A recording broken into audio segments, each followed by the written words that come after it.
This is Hannibal from thehannibaltv.com, and I'm with 23-time world kickboxing champion Jean-Yves Thériault, who is fighting on Friday, November 1st at the Palais de Congrès in Gatineau, Quebec, against an old rival of his, Rodney Batiste, in an exhibition 3-round fight.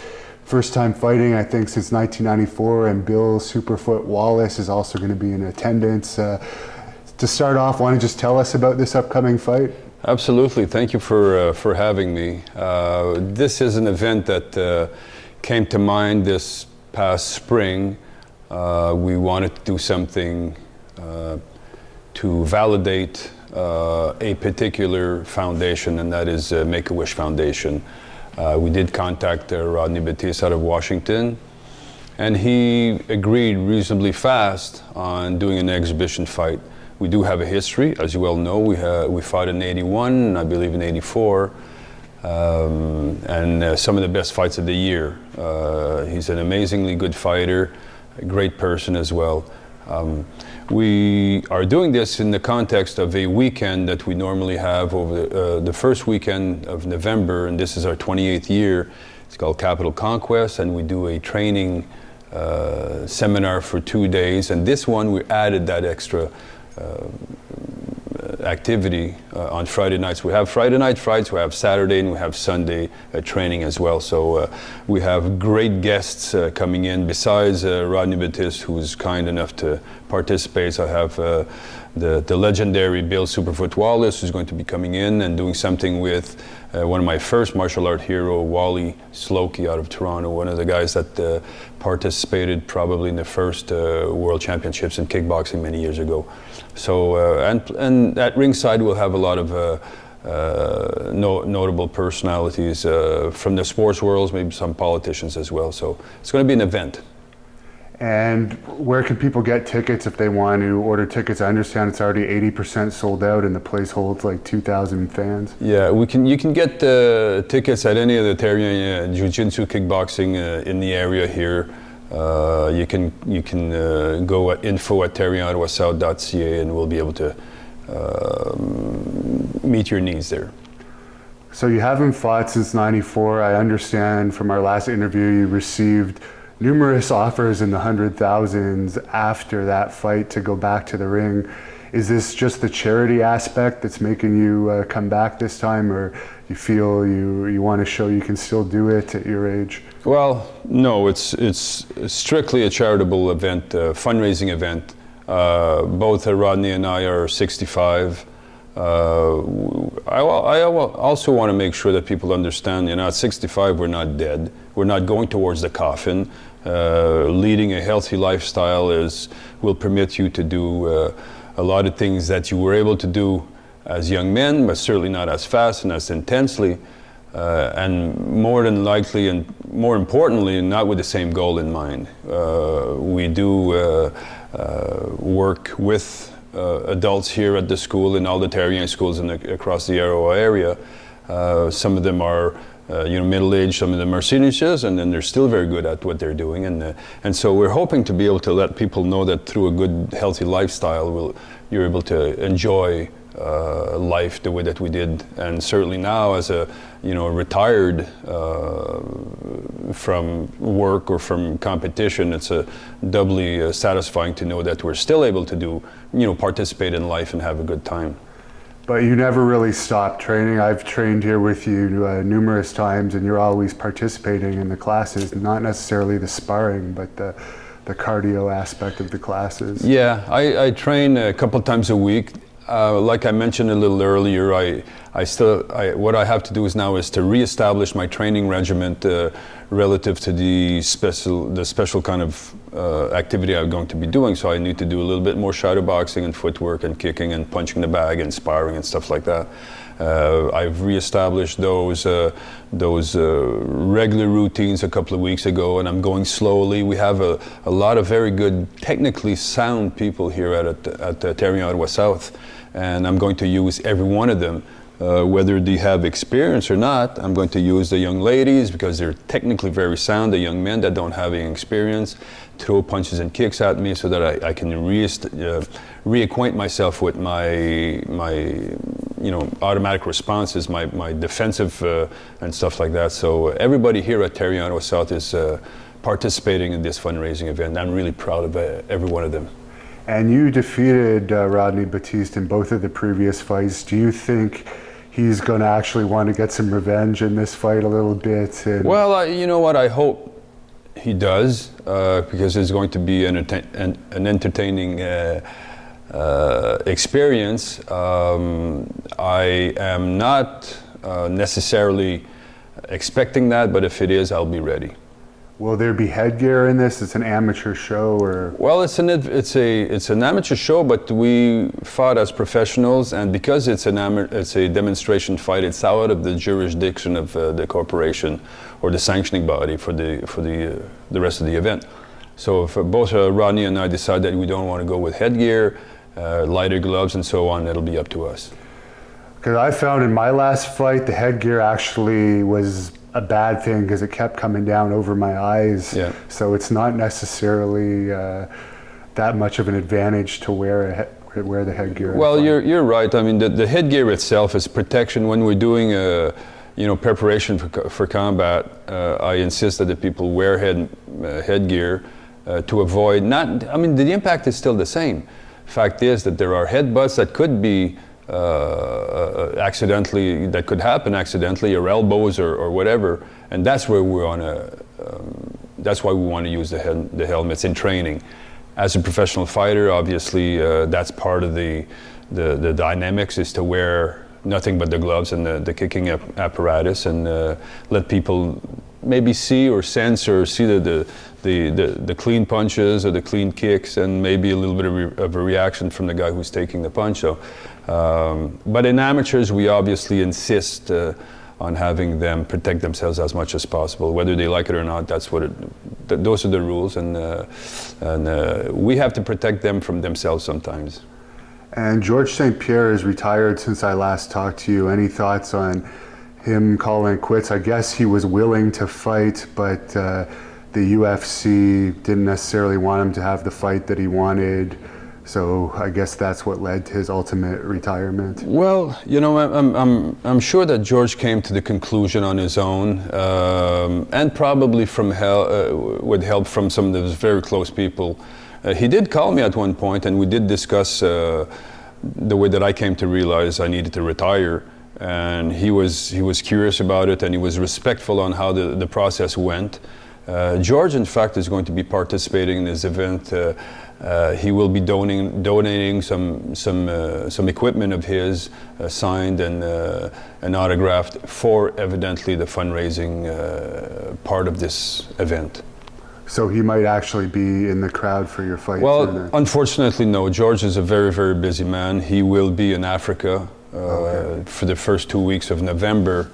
And so we're hoping to be able to have something maybe via Skype, I should say, for him to lend his support to the event. He's a big fan of kickboxing, a fan of mine, and generally a very, very nice person. So applying himself to a fundraising event, I don't anticipate any sort of obstacles. I see. And you obviously held pads for him on some occasions, but another guy you've trained, he's been in the new Kickboxer movies, and he's going to be in a movie called Jiu-Jitsu, Alain Mousseau. You had a hand in his initial training, and now he's actually become a star of some movies that have featured the likes of Mike Tyson, and I guess he's going to be in one with Nicolas Cage next. Any thoughts on him? Well, Alain was a member of our school for many, many years. He started, I think he was either 9 or 10 years old. He's a very, very talented young man. Certainly surpassed my abilities as far as athletics. Great kicker, very good jiu-jitsu practitioner and instructor. Did some kickboxing as well, and of course redirected his skill set towards the entertainment industry. he will be in attendance. Alain was always very supportive of his old school, Thériault Jiu-Jitsu, kickboxing, and whenever we have an event like this, he's always invited, always welcome, and anytime that he's in town, he always comes.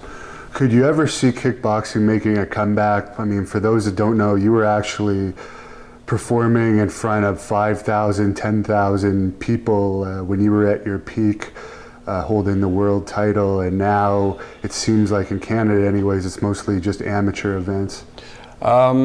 You know what, the face of the martial arts has changed a lot since I was there.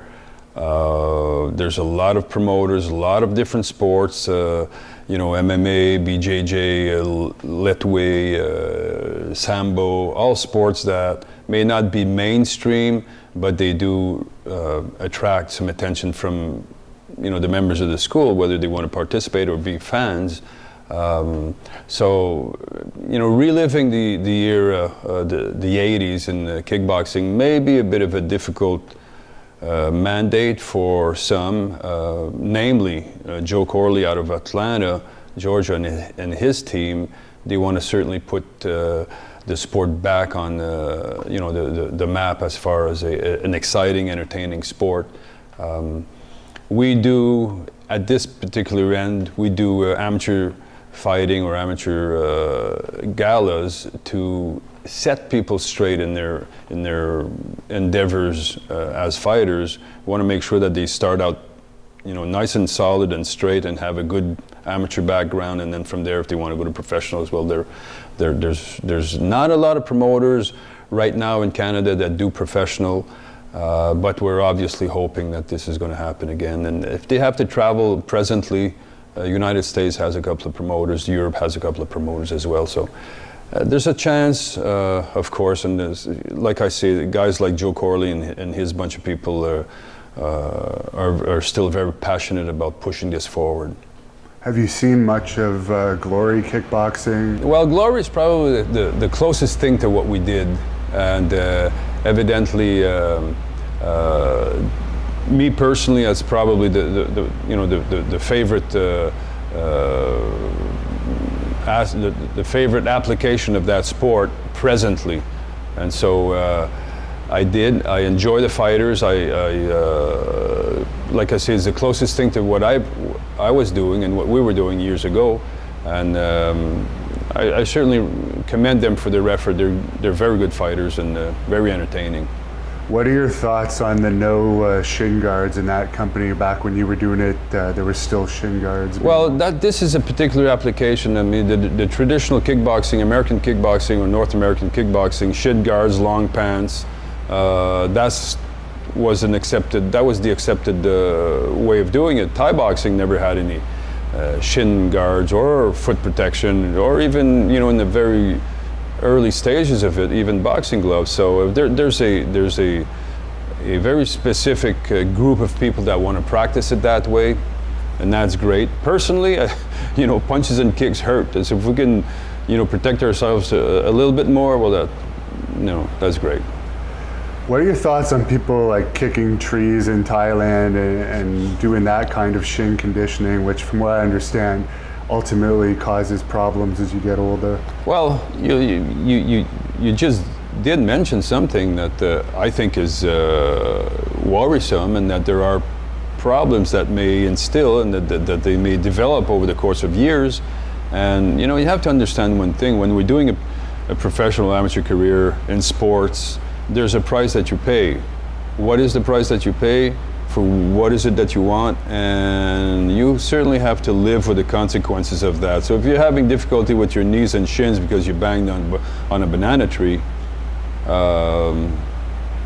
I suppose you have to live with that consequence. You know, there's so many different equipments. Thailand's different. I mean, Thailand's a poorer country. Anything that they can do in order to prepare for a fight or toughen themselves up. The sport itself is different than what we do. A lot of times it's by attrition. I mean, you hit and you hit and you hit, and hopefully somebody's going to say, okay, I had enough. So there's many different pieces of equipment now that they can use rather than go with banana trees. But if it's part of their culture, God bless them. And it's very impressive when you see somebody chopping down a tree by kicking. It's pretty scary. And there's going to be some title fights on this upcoming amateur card, November 1st in Gatineau, that you're having your exhibition fight on. You want to tell us a little bit about some of the other matches? Well, it is a sanctioned event. We'll have, besides mine and Rodney Batiste's demonstration and Bill Wallace's fight, we're hoping to have between 8 and 9 fights. We have 2 fights. We're looking at 2 fights that will involve Canadian championships. Jonathan Meunier from Ottawa here and Pat Arsenault from Gatineau. We're hoping to have opponents. We're obviously we're in the works right now. We're talking to these people, and some of them have agreed. Evidently, there's 3 months before here and then. Hoping nobody gets hurt, either our guys or their guys, and if everything goes well, and if everything goes like we plan on paper, it's going to be a very, very good show. So if Rodney Batiste sees this, do you have any message that you'd want to tell him before your fight? Well, certainly. I'm really very grateful that he accepted the invitation. More so, he is working at his end to promote Make-A-Wish Foundation America, and we're doing the same thing here, Make-A-Wish Foundation Canada, and we will be fighting off 2 different planes, that is to say in the ring with punches and kicks, and we're going to be fighting for the dollars as well. I know that he's in shape. Make sure that you're in shape, because we really want to entertain the folks, and if it goes the way that it went a couple of years ago, people are going to be well served. So get yourself in shape. I certainly am, and I'm really looking forward to that weekend. And finally, you want to just tell people where they could follow you? I know you have a Facebook page on social media, and where they could get tickets one last time. Absolutely. On my Facebook, you can find me on my Facebook. We have a Facebook page, Capital Conquest, or any of the Thériault Jiu-Jitsu and kickboxing schools in the Ottawa area. You can get tickets. Okay, so they got to pretty much go to the school. There's no online page where they can buy. No, you can communicate and reserve them, and we'll have them at the door for you. Any girls matches on this card? Absolutely. There's always young ladies who are interested, more so now than before when I first started doing promotions. Ladies are very, very entertaining fighters because they're technically probably sounder than guys are. They're not depending on the power, depending on technique. And so me as a fan, I really enjoy watching fighters, lady fighters go at each other. So there's something for everybody. And now that GSP's retired, is there any fighters in the UFC that you like to watch in particular? I know UFC gave you a shout out a couple months ago on one of their broadcasts. Unfortunately, I don't follow so much. When my students do, and I get information from them, my daughters do, I get information from them as well. There's a couple of good young Canadian fighters. I think it's UFC is in a flux right now. They're developing the next generation of fighters, and if it's anything like the generation that was before them, it's going to be great fights. And your daughter actually goes out with one of your students. Any chance of seeing him in the professional ranks in the future? Maybe not professional, but he's certainly interested in competing. So if I can talk her into letting him go, we'll see him in the ring soon.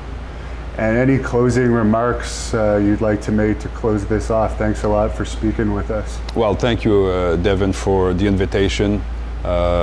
Certainly, we're following you. All the students are following you on the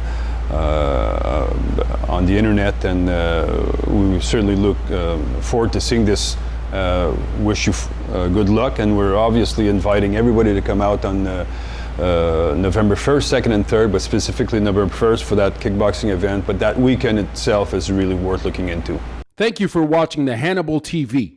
Please like this video if you enjoyed it, and click the subscribe button to not miss any of our latest shoot interviews, match videos, or news updates. Support us on patreon.com for $1.99 a month to watch our full shoot interviews ad-free and help our channel grow. Follow us on Twitter at the Hannibal TV for instant updates.